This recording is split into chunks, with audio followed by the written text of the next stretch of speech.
Well, again, welcome. We're thrilled to have you on board on this webinar to talk about marketing, and we're going to talk about your marketing too, because many of these things relate to yours as well. So let's step in. First of all, a welcome, not a very technical picture, but welcome to the webinar. We're going to talk about integrated marketing and how to get all of your marketing tools to work together. To make this worthwhile, I invite you to ask questions in the chat, be engaged, and you'll get more out of the webinar. We'll run a couple of polls, so don't just sit back. I mean, do sit back and be comfortable, but make sure that you participate in this presentation. So, what is integrated marketing? Integrated marketing is the combination of marketing tactics, also known as tools, designed to raise your profile in the market, start the sales process, and move your prospect along until they convert into a paying customer. On a graphical perspective, this is what it looks like. You want to attract someone to your business, whether it's a website or a retail location. You want to make sure that you're found by people who are looking for your services and products. Then once you start engaging with them, you want to nurture them. You want to build a crucial relationship with these people, reminding them of why their life will be better if they purchase whatever product or service you're offering. And then you want to close these people. You want to make sure that these people turn into real customers, and there's several marketing tools in place that help you close the sale. And that's what we're going to talk about today. Before we step forward, though, I just have one little question for all of you with this poll, and that is, what's your biggest marketing stressor? You have 4 options. Pick one, and which one is your biggest marketing stressor? I'll give you a few seconds to answer, and usually these are pretty well distributed. Okay, right now, knowing which tools to use is winning. I don't know if it would be winning, but is ahead. A few more seconds. What's your biggest marketing stressor? I'm going to count to 3. 1, 2, 3. Very good. So the 2 things are knowing which tools to use and that your marketing tools are not working. Very interesting. Thank you for sharing that. So let's move on and talk about the fact that you need multiple marketing tools working together. It's as if you just had a hammer with no nails and nothing else. Yeah, the hammer is an effective tool, but by itself, it's probably pretty limited, right? So let's get into this a little further. To consider 2 things. One is that based on the conversations that I have with many small businesses, too often hope is a strategy. And the reality is, yes, we all need to hope that our business succeeds, but you really need to implement some things, put them in place. And again, like the hammer, you can't use only one tool. You need to make sure that you have multiple tools working together. Okay, now, the other reality is that there's an investment aspect to it. Marketing is not free. I often hear some small businesses say, oh, I'm going to open up a Facebook page, I'm going to post on Facebook, and that's how I'm going to raise my profile in the market. But the reality is that that's not the case. There needs to be a real commitment in terms of money to make it happen, and knowing which marketing tools to use and how to use them will provide the success that you're looking for. Who am I? So my name is David Fisher. I'm the founder of Solutions for Growth. The company is about 13 years old, and I've been in marketing my whole career, working in big organizations like Citibank or the United States Tennis Association, family businesses, finance companies, B2B and B2C. And over this time, I've developed what I think is a pretty good experience in marketing, and that helps translate this knowledge to our clients to get them to succeed. But obviously, Solutions for Growth is not only myself, but clearly the team of people who make up the business. We're a group of 9 very talented and experienced marketers. There are some pictures of some of the people, and they're the ones who really make things happen. And one thing we're very proud of is the amount of certifications and awards we've won over the years for the work that we do for our clients based on basically the results that we get for them. And having so many clients that are with us for many, many years is an indication that we are consistently providing value to them. So in marketing, there are many options, right? You could sponsor something. You could do TV advertising. You could do Facebook ads and video marketing. You could do radio advertising. You could put your name on a blimp. And if you were a tire company, that's probably a good idea. And this is just a small sampling of the marketing tools that are out there. So how do you figure out which ones make sense for you? It's a little overwhelming. Hopefully by the end of this webinar, you won't have the expression that this cute little baby has on this picture. So no worries, there is a process. And this chart is the overall picture of how this works, particularly on the digital side. So your website is your #1 marketing tool. Without that, you're kind of lost because virtually all other marketing tools that are out there lead to the website. And generally speaking, and there will be exceptions to this for certain types of businesses, but overall, what I'm going to share with you today applies to the vast majority of small businesses. What you want to do is you want to drive people to your website. There are 3 basic ways. The main ones are organic leads and then pay-per-click leads. What does that mean? Organic leads are people that find your website because your website appears ranked highly by Google and appears on page 1 or page 2. The reality, though, is that most websites don't rank organically on page 1 or page 2. So through pay-per-click, also known as Google Ads or Bing Ads or social media ads, that's a smart way to get you to appear on page 1 of results. And you do that by paying Google or paying Facebook or paying Instagram, for example, to appear on page 1. And those are the 2 main ways that as a marketing growth company, we bring our clients to the top of page 1. Then there is WOM, which stands for word of mouth and other. Nothing beats word of mouth. You know, when a friend or colleague or family member advises you to consider using a certain company or another, there's nothing better than that because that already is almost like a validation that that company is good. And then there are some other more specific tools that depend on the industry can be very helpful. And we'll talk about these tools in just a moment. In addition, there are 3 categories of marketing tools that support all of this. One is email marketing. We're big believers in email marketing because we see the results that email marketing brings to our clients. Online reviews, truly important to help you stand apart from the competition. Social media, there's the paid side and the organic side, and then a whole series of engagement tools that help you close the sale. And we're going to touch upon all of these as we move into the presentation. Is everything clear at this point? Any questions? Are you with me? Anything that you want to ask in the meantime? And we'll have plenty of time at the end for Q&As, but if you want to start asking questions now, feel free to do so. So let's talk about marketing tools. And you notice there's more than one in this picture. Okay. As I said to you before, your website is your #1 marketing tool. And the reality is that people will judge your business based on what your website looks like, the content that's in there, how it's written, the pictures, the functionality. So when I start conversations with clients about the marketing, sometimes I hear, oh, I need to do this on social media. Oh, I need to start advertising on radio. And I said, yeah, but hold on a minute. Have you seen your website? Have you had people give an opinion on the website? Have you tested it? Because everything leads back to the website. So before you do anything else, your website needs to look sharp, needs to run fast.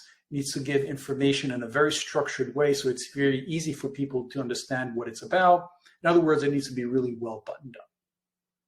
In addition, other things you need to be aware of regarding websites is your domain and hosting.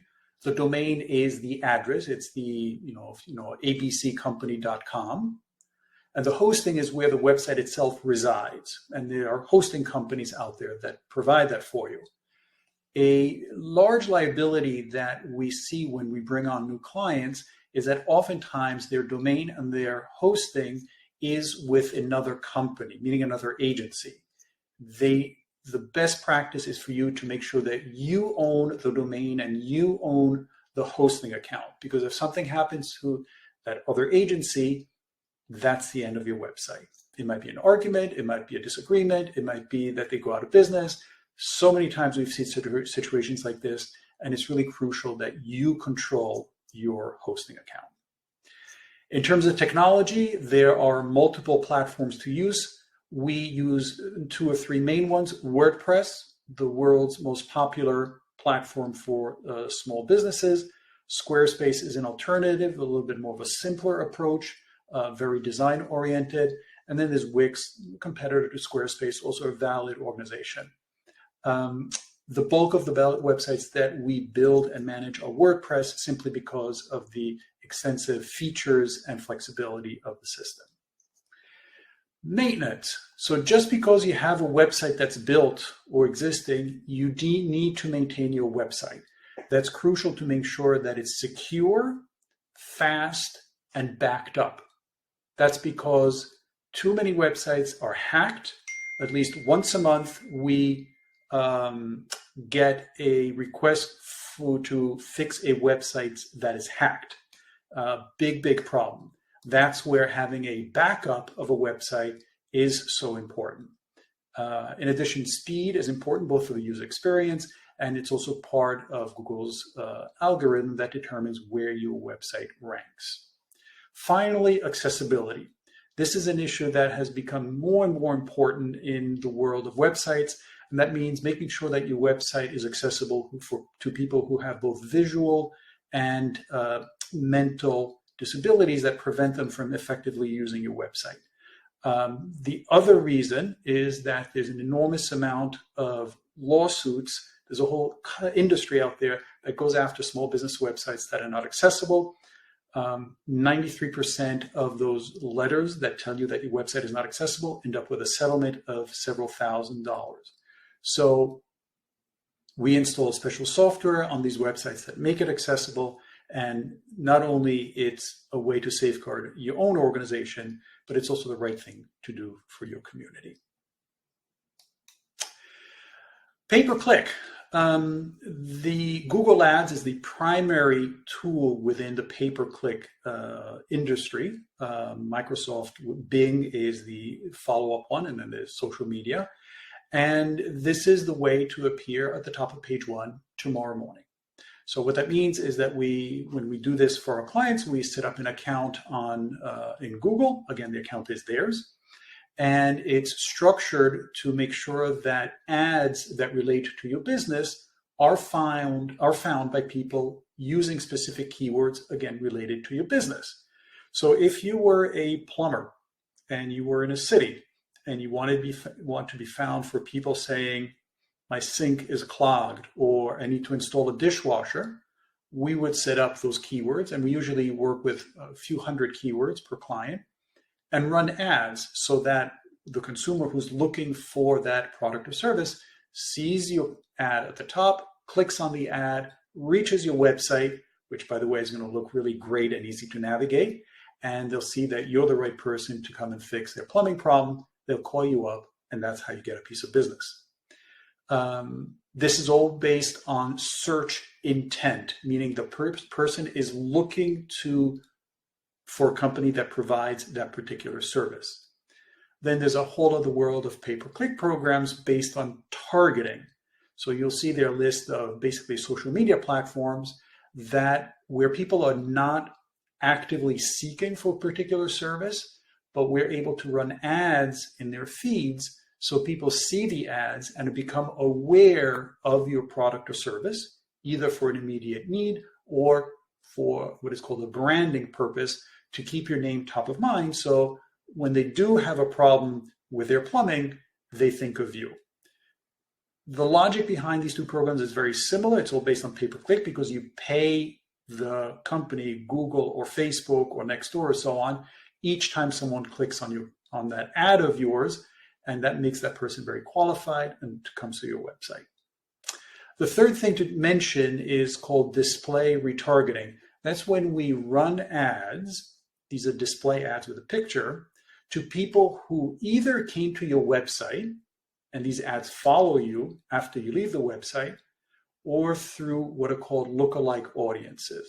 So for example, if you go to a website but you decide not to buy, you will have ads that remind you that you were on that website and that you should go back and buy whatever is being offered. This is a very smart approach because clearly that website is familiar now to the person and allows them to come back and become a warmer lead. Lookalike audiences are used when we upload a client's email list, and Google is able to identify other people who have similar characteristics and run the ads to them. And the thinking is that similar characteristics or demographics are the link that makes all of this happen. All right, let's move on to search engine optimization, also known as SEO.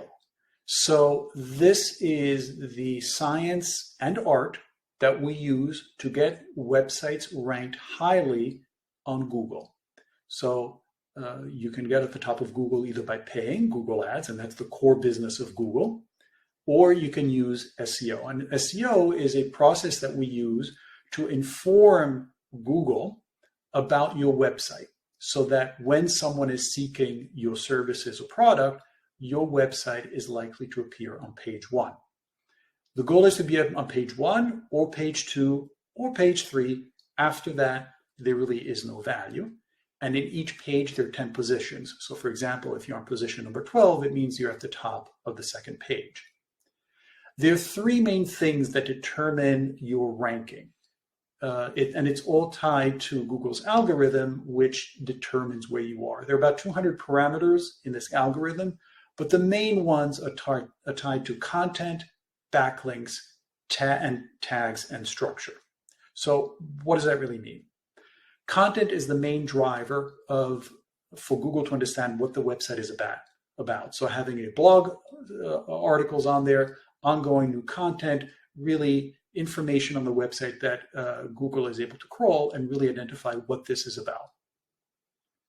Backlinks are links from other websites to yours, and that is another indication of the importance of the website in Google's eyes. So more of those are better, and the domain authority of the source is important as well. So a link to your website from the New York Times will carry a lot more weight than a link from another website from another, for example, smaller business. Finally, tags and structure. So the tags are call it the hidden code that's behind the page that Google crawls to understand what the website is about. It's meta tags. Slug is the part of your domain, a web address that follows your domain. And then H1, 2, and 3 are different, they're called tags that are the hierarchy of the page. In other words, what is the title? What is a subtitle? What is a subtitle? And again, this is information that Google looks at to help determine what this website is about and how it's going to be ranked. And the service that we provide is the development of the content and backlinks and the structure of the tags to make sure that your website is really buttoned up and has a higher likelihood of appearing well ranked. Let's talk about email marketing. So I shared with you that we are big believers in email marketing. So let's jump into it for a moment and see what this is all about. On the left is a screenshot of an email list. That email list is worth money to you because it allows you to communicate with these people. Each email address allows you to send an email with whatever information you want to share with them. And your email list is a true asset of the organization that allows you to really reach out and touch these people, typically at a pretty low cost. After all, communication is marketing, and the goal here is to reach out to these people on a regular basis. So when they have a need for your product or service, they think of you, so you stay top of mind. Don't market without it. Email marketing has the highest return on investment of all marketing tools out there. And as I said before, it keeps you top of mind, because the reality is that nobody wakes up every morning thinking about your business, right? Except for you. So your job as the business owner is to reach out to these people on a regular basis to A, remind them that you exist so they remember your name, and B, to present your expertise or your products or any promotions. Let's go back to the example of the plumber. Let's say I have the plumber come here and the plumber fixes the problem. And now 6 months have gone by and I don't remember the name of the plumber. But if the plumber had put me on an email list and sent me an email every month reminding me about her expertise and why she is the best plumber in town, there's a far higher likelihood that when I have another problem, she will reach out to me. And actually, I'll reach out to her to ask her to come solve the problem. When you do email marketing, you need an email service provider. That's the engine that makes all of this work. We are one of the country's largest certified solution providers of Constant Contact.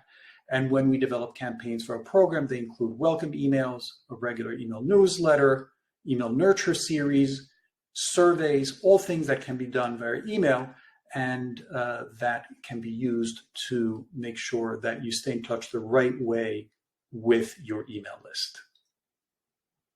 I see some questions coming in, and we'll certainly answer them towards the end. Thank you, Tasha. This is just an example of some emails that we've created, whether you're a company that deals with airplane hangars or a flower shop or a law firm.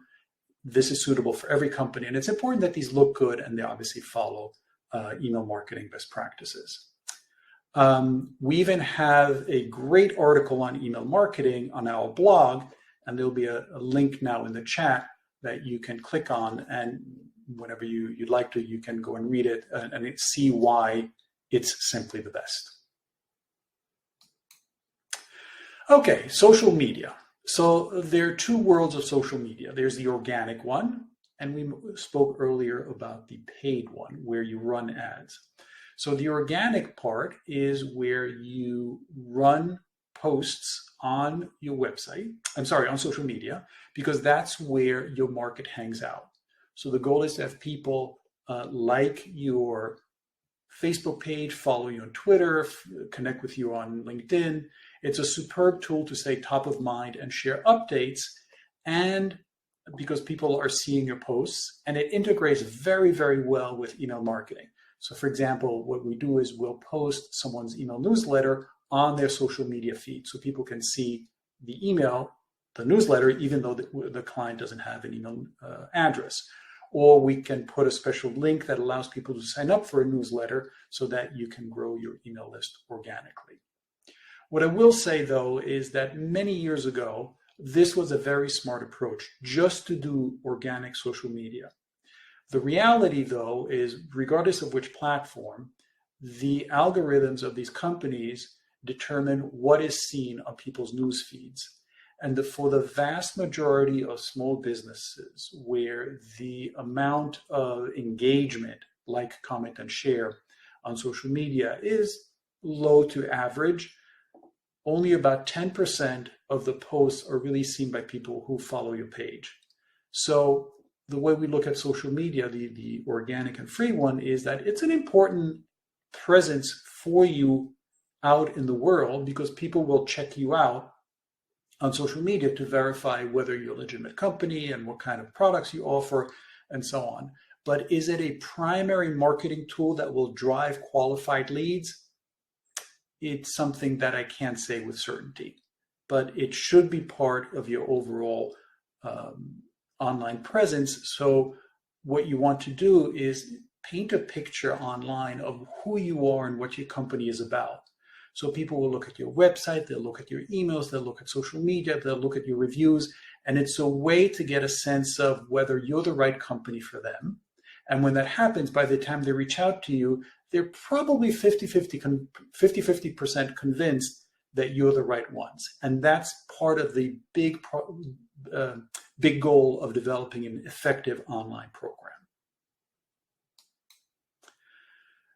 These are some of the pain points on social media today. People don't follow the page as much, people unfollow it, there's not enough engagement.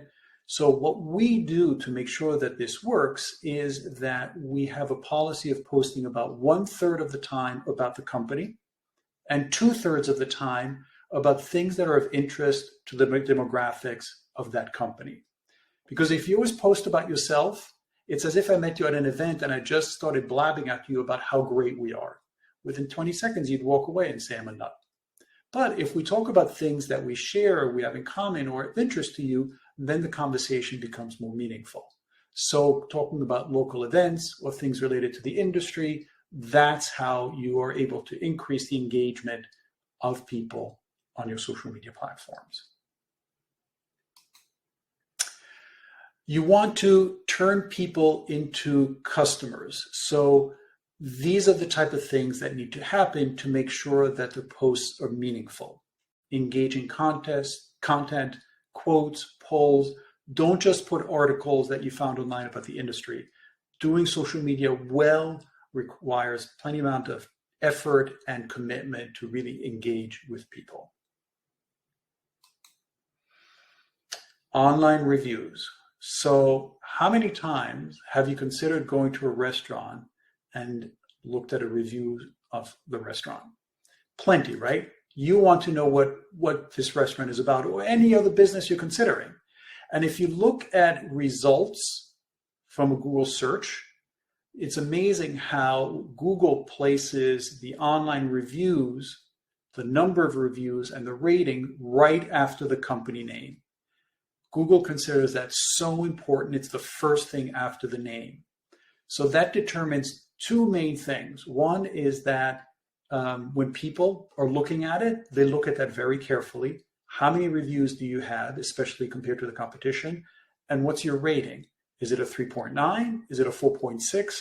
And that really helps people determine whether they want to do business with you or not. This is considered third-party validation of your claims, because you can say you're the best event planner in Manhattan, but if you have a whole bunch of people that validate that statement, you're more likely to get inquiries from people seeking your services. On a side note, we are very proud to be, at least in our neck of the woods, the marketing agency with the largest number of 5-star reviews in all of Fairfield and Westchester counties. For those of you who are not from the area, these are the two main counties north of New York City, and that's something we're very happy about and we know is a main driver of business for us. So what do we use to gather online reviews for our clients? We use a third-party tool called Birdeye. Funny name, but very effective. And we create very specialized emails and texts that invite people to write a review on whatever platform makes sense for a particular client. In this example, it's for Google and Facebook. And we also have data that shows that every star that a business gets translates between 5 and 9% in additional revenue. On the opposite, negative reviews, especially a substantial number of negative reviews, can make you lose 70% of potential customers. So this is an important part of, you remember what I was saying, painting a picture online of who you are and what you do. This is an important part to give people a sense that you're the right company for them. Engagement and conversation. So this is where we talk about, closing the loop. I'm going to talk to you about 3 tools that are very effective at this. First of all, you want to turn your website into a lead acquisition machine. And we do that by creating very smart pop-ups, smart not because of what it says, but how they perform, on a client's website. So first of all, it's called smart because it doesn't appear right away. You've all seen this on retail sites, get free shipping or so on. but we make sure that the pop-up appears only after a certain number of seconds or a certain action is taken, like you reach a certain point on scrolling on the website. So on the left, this is the one for a law firm, for example, a personal injury law firm, and it's offering 5 important keys to help you get the award you deserve. So this is information, 5 important things you need to know if you want to file a lawsuit about someone who injured you. And that's one way for this law firm to collect that email address. When that happens, immediately the person receives an email saying, thank you for requesting the document, here it is. And then that email is followed by 6 other emails that are sent every few days, nurturing the person, staying in touch with them, and describing how this law firm is very good at what they do and how they're able to help this person resolve or get compensation for their injury. On the right is a similar one, more for retail, with collecting an email address tied to a discount and being the first to know about something else that come out. These are customized for each client, but remember, each email address has value. This is a smart way to collect that email address. Kevin, I'll get back to your question very shortly. Thank you. This is another tool that sits on a website. It's called Chat, and I'm sure you've experienced it. It's a way to very quickly get someone who's on the website engaged with you and ask questions. Again, not only does it provide a good service to this person because you're answering their questions, but you're collecting a valuable email address. We are putting more and more of these on websites, and it's amazing the kind of conversations that take place. The goal obviously then is either to get this person to have a conversation in person or on the phone or so on, but it's the first step to turn someone who's a lukewarm lead to a warmer lead, closer to converting them to a customer. Finally, funny name but effective tool. It's called Veceda, and this is a call scheduling tool. And it allows you to have someone schedule a call with you or in-person meeting directly from your website.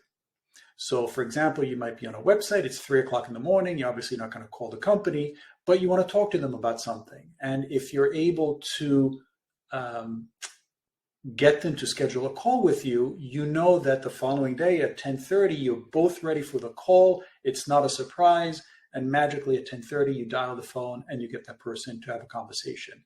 It's a very effective way to get rid of the voicemail game and to really be prepared for a call that's coming in. And you can ask as many questions as you want in the field. So by the time you're talking to them, you have a pretty good sense about who they are and whether you can help them or not. Like earlier, we have a terrific article on our blog that does talk about call scheduling software and how it works. And certainly you'll have a chance to read it. There's a link. Thank you. Janine, thanks for your question. Very smart one. And yes, there's a way around managing chat as a small business. So let's move ahead. This is a few more minutes. I'm going to show you examples of all of this, how it actually flows. But before we get into that, any other questions you have, any particular feedback on what you've heard until now?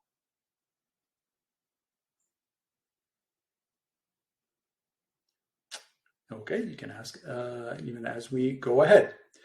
All right, so here's example number 1, lead generation with an email autoresponder. So this is from a career guidance company. They have a website, and on the website is a pop-up that offers a guide to what to do after the job interview and get hired. And when the email address is entered, here is the first email of a series of emails that are nurturing the person. And 80% of the content of those emails is educational, and maybe 10-15% is promoting the service of Career Solvers with the goal of setting up an appointment to talk about your career needs and to see whether this company can help you. Next one is Google Ads to landing page with quote form. This is for a company that rents large storage containers. So this is a typical Google ad. And when you click on it, you go directly to a form on the website that asks many questions about the type of container you're interested in, and this will provide you an immediate quote. In the meantime, obviously, our client does receive information about this prospect, who then goes into a prospect database. So this is a two-step one. Facebook ad to website. You're on Facebook, and most people go on Facebook purely for entertainment, and you happen to come across this picture of these beautiful loafers, and if you click on the ad, magically you'll come to the website with the same picture and an invitation to purchase those shoes then and there. So you can basically buy those shoes with 3 clicks. Very effective. Presentation that leads to a phone call. So you might be in a business where you give public presentations and you have a whole bunch of people come listen to you. You obviously collect their email addresses. Notice there's a common theme here. And there is a call to action then that appears in the emails that asks people to schedule a call. And that's how you get someone from sitting in a seat in a chamber of commerce to getting on the phone with you through all these steps. And most of this is automated and it's all digital. And that's how you move the person along from being a cold lead who never heard of you before to someone who's interested in talking with you. You can put any web button on your website that leads to a landing page and again, drives you to an email nurture series. We had seen that already. And then here's another one that uses direct mail. We do a lot of work with direct mail. The program called EDDM, Every Door Direct Mail, is a program that the post office sets up that allows you to blanket a neighborhood with a piece of mail in each mailbox. What we do is we create an 8.5 by 11 mail piece that is placed in the mailbox just the way you see it there. You can't miss it. We have done this for a dentist, so caring and comfortable. You know, Dr. Paul, go to the website. The website explains why Dr. Paul is a great dentist. And then there's a pop-up that offers a free visit. And that's how you get someone from their mailbox with a butt in the dentist seat. And it works. Last one, retail visit leads to email. So if you went to this store, there is going to be a raffle box at the counter that offers a $20 gift certificate in a monthly drawing. So you fill out a little piece of paper, you enter your name in there, and that's how a retail store collects an email address and stays with you now with these emails on a regular basis, inviting you back to the store. Remember, I mentioned earlier that it's really important that you stay in touch with your market because otherwise the market will forget about you. You need to remind them all the time. A perfect example is McDonald's. So everybody knows about McDonald's, right? So why do they need to advertise so much? Because either their competition is going to eat their lunch, Burger King, any other fast food place, or you will not remember to go to McDonald's when you're hungry. So that's why even large companies with extreme high brand recognition advertise all the time, because the human mind otherwise will not remember that your best meal is going to be at McDonald's, or your best plants are going to come from Copia Home and Garden. Very important.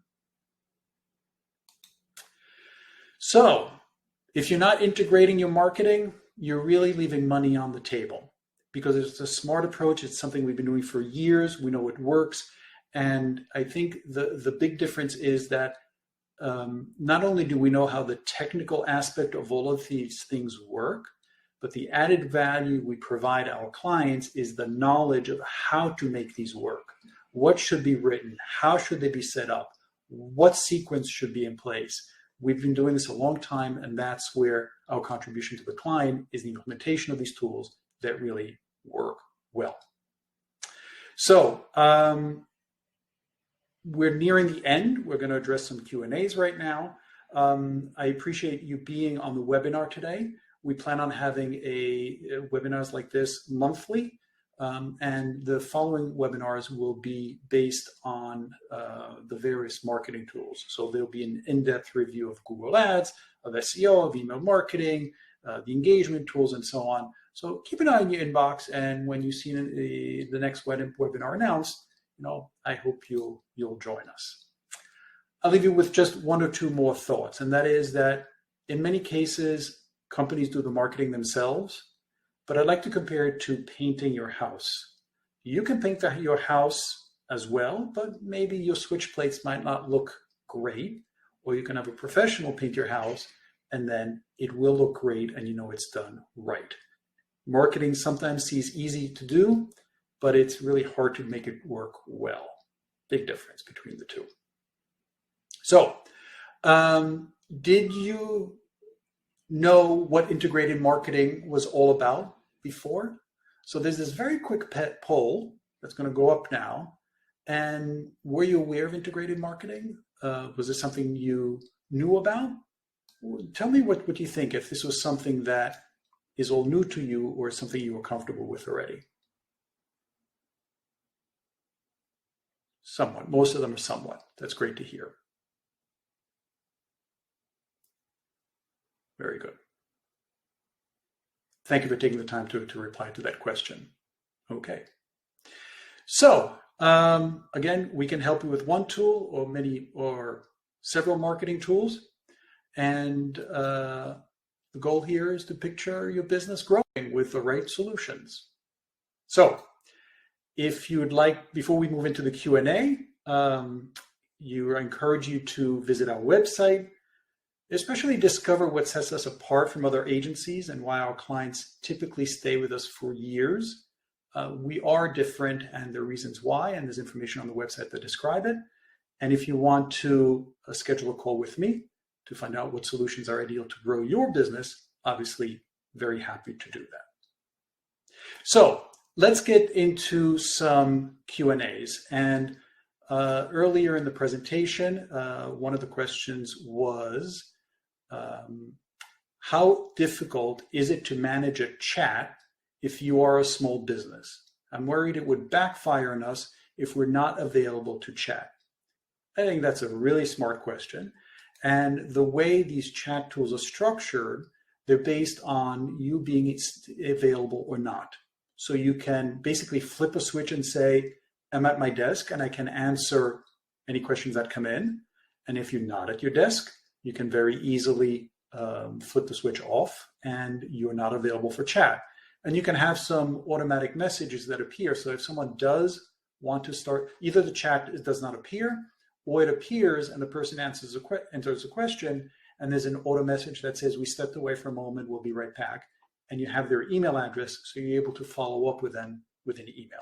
So yes, that's a fair question, and it makes perfect sense to do that. Pop-ups drive me crazy, especially with car dealer websites. So in the world of marketing, when you see companies using a marketing tool over and over, it tells you something. It tells you that it works. Another concept in marketing is that the vast majority of messages that are sent in marketing are ignored, but it's a game of numbers.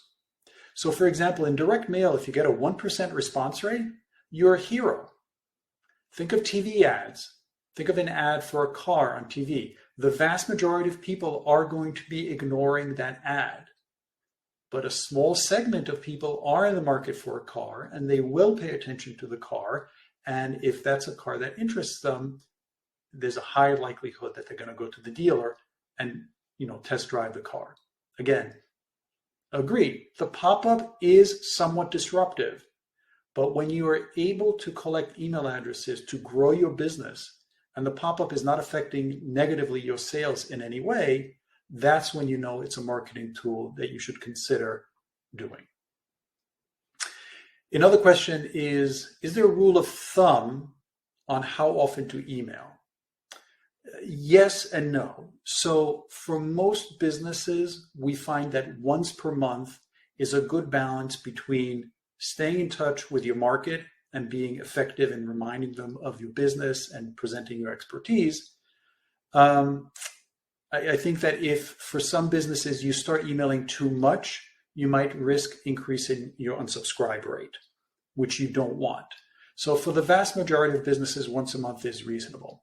For other businesses that have a different approach, for example, if you have a yoga studio, I would expect to get an email weekly from the yoga studio because you're telling about the schedule and things are changing. So between 2, 3, 4 times a month, with the vast majority being monthly. Anything over monthly, where the client says, oh, we want to do a quarterly program, the effectiveness of that is very, very limited.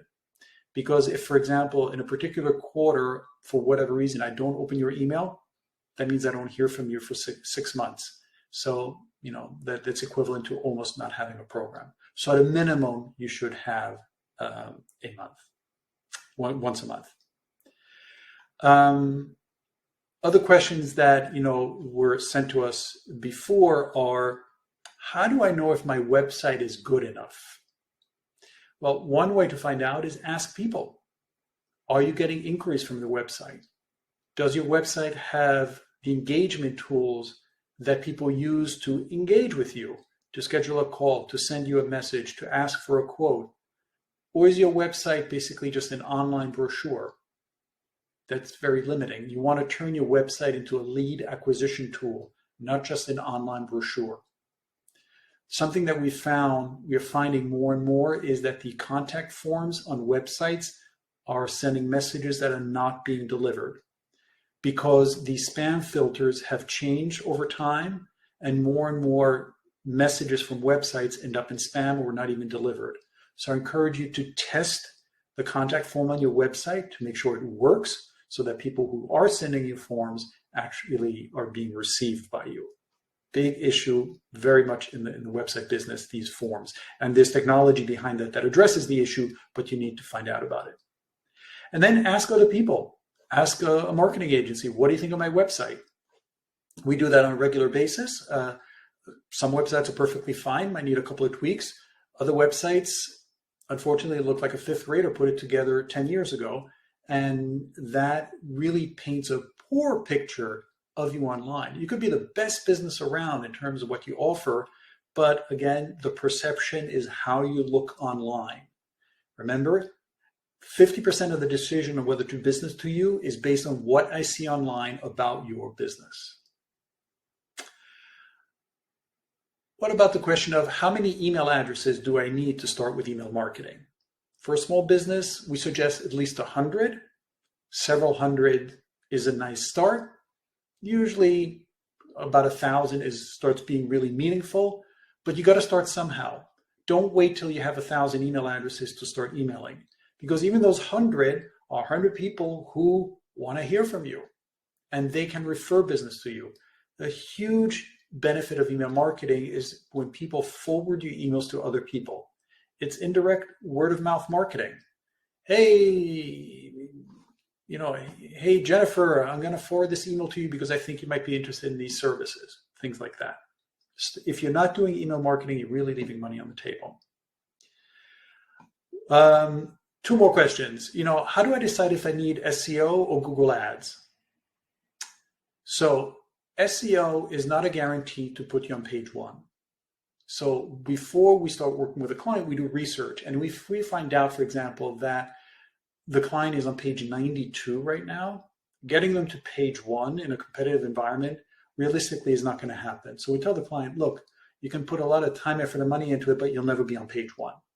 So the answer around that is to use Google Ads. And that's how Google makes their $180 billion a year. That's their core business, where you pay to appear on page 1. And that's a smart approach. For some clients, we balance the two, depending on where they rank organically for some keywords, but not others. We'll focus on SEO for that. And for keywords where they don't rank, we'll run a Google Ads campaign. So that's a hybrid approach that is ideal because it gets you on page 1 for almost everything you want to be. Joe, thanks for your question. How do you determine what kind of email content people would find of value? Well, that's based on how you want to come across. Typically, in a services business, you want to present your expertise. If you're an attorney or a CPA, for example, you're going to write content about a particular law or about a new accounting regulation that shows the expertise. If you are in a business where you're selling services like home services or things like that, you want to show basically case studies of work that you've done. Here's a beautiful bathroom that we've created for our bathroom decorating business, or tile work, or things like that. It's basically show and tell. More is not better. Keep the emails short and to the point and looking really sharp. Again, you want to make sure that it looks professional, not like your 16-year-old cousin did it. The pictures need to be good. I also encourage you to make sure that the emails are fully branded so they look that they're coming from your business. When we design templates for our clients, we make sure the template matches the website. We even include the menu bar from the website in the email, so it's easy for people to get from the email directly to several pages on the website. Again, it's not necessarily the tool, but how the tool is used. One last question. What can I offer on the pop-up? Anything. Information. It could be a coupon. It could be a free meeting. Anything that your market would find of interest. If it's an e-commerce site, free shipping, a coupon for 20% off. Every business is different, but the bottom line is that all of these tools work well together because they move the person along from being a cold lead to someone who's knocking on the door and saying, hey, let's talk. And that's what you want to do. So again, I thank you very much for spending this time with us at Solutions for Growth. I hope you got something out of it that will make you think about your business. Remember, learning about something without taking any action leads to nothing. So I hope that you will take some action, whatever it is, and that going forward, you'll have more information to make sure that your marketing is effective and gets your phone to ring. Thanks again for joining us. See you on the next one.